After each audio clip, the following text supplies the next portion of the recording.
Hi, everyone. Good to see you. I'm recovering this week I did my first half Ironman ever. You can still kind of see my race tattoos from my numbers. I don't try to scrub so hard. I wear them like a badge of honor after the race and let them wash off naturally.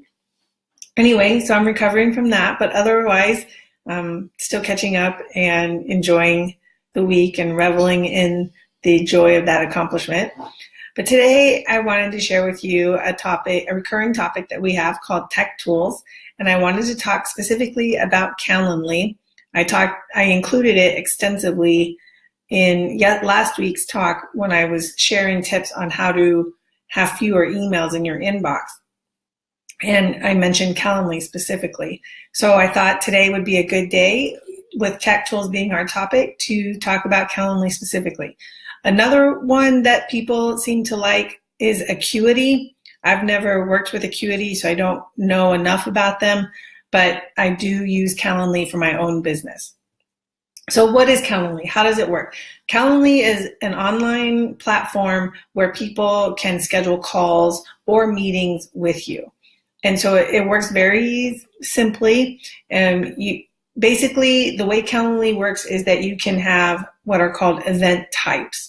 And the free version lets you have one event type. Of course, as small business owners, I'm always promoting whatever the free option is. If you choose a paid version, you have unlimited event types. And it's quite affordable. It's $8 a month, I think, for the lower package. And you get unlimited event types. So what is an event type? That can be any type of event that you want people to be able to book with you.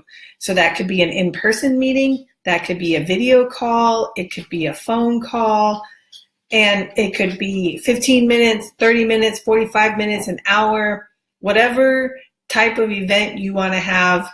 You know, the options are endless. You could have people choose in-person 30-minute meetings, in-person hour-long meetings. On the phone, 15, 30, 45-minute meetings, whatever you want to choose. Each one is its own event type. And like I said, with the paid version, you get unlimited event types. A friend of mine, the way she has it set up, we live in the Bay Area. The Bay Area is very spread out geographically, and with traffic, it can be a huge pain to get from one place to another. So her different event types are in person or on the phone. And if it's in person, by location, places that she generally tends to be, whether that's Walnut Creek, Oakland, Pleasanton, or San Francisco. And she sets it up to certain days of the month. She's in certain cities, and the rest of the time is available. I think Oakland is her primary spot. And then, of course, phone calls can be anywhere. Me personally, I have mine set up to where all of mine are phone calls. We're a virtual business, so everything needs to be a phone call. But I set it up because I want to know where people are hearing about us from. So we have an event type specifically for people who find us on the website, an event type for people who respond to my email or who email me and get the autoresponder. We have an event type for people who want to brainstorm how to use a VA or how to set up systems, because that is a service that we offer. So those are hour-long calls where we offer a brainstorming session on helping them figure out how to create what we call set it and forget it systems.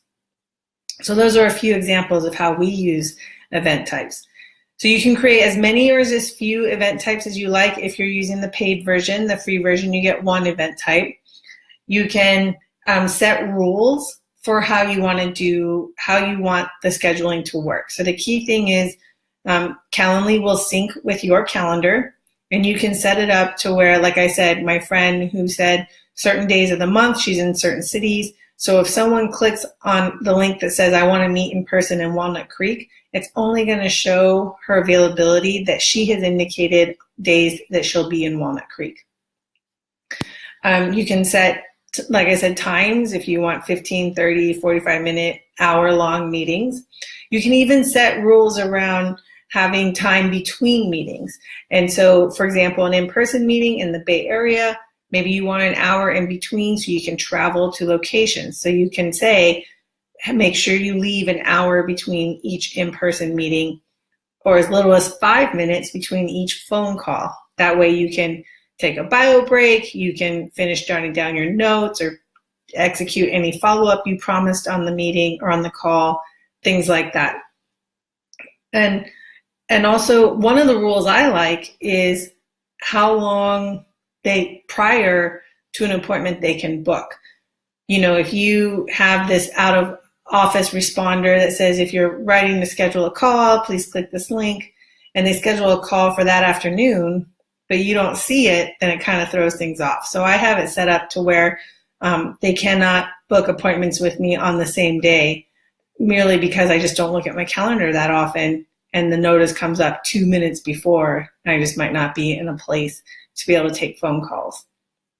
You also set times that you can be available for calls, and you can even set it by specific dates. I actually went and did that this morning.